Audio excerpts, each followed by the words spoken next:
सच्चे दरबार की।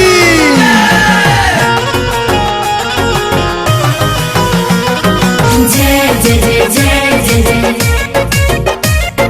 जय जय जय जय जय जय।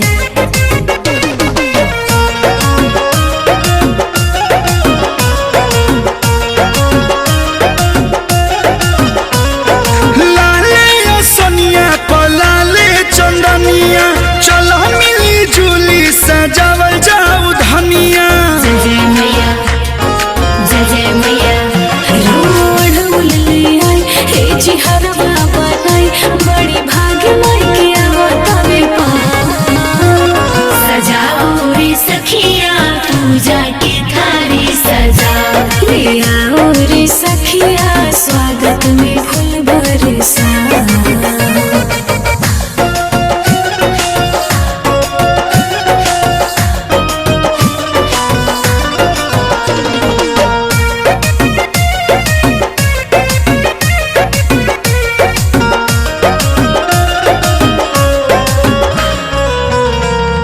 चरण पखारेला गंगा जी के पनिया करब सेवादारी खुश होई है महारानिया।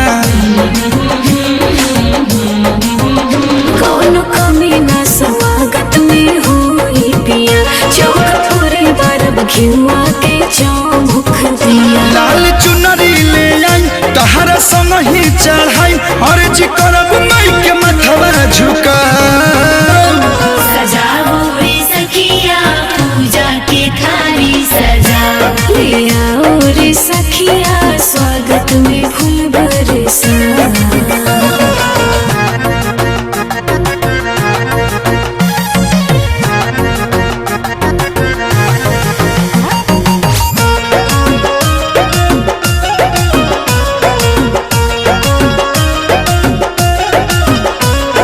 जौन लागी पूजा में सब हम लियाइम गमछा से रहिया के धुलवा हटाइम। सब उनके दिहल जवन बनल बा माई के भक्ति में मनवा तारा मनवा। पवन कालू के बोलाई माई के पचरा गानाई सबसे कहे मिल के ताली बजा।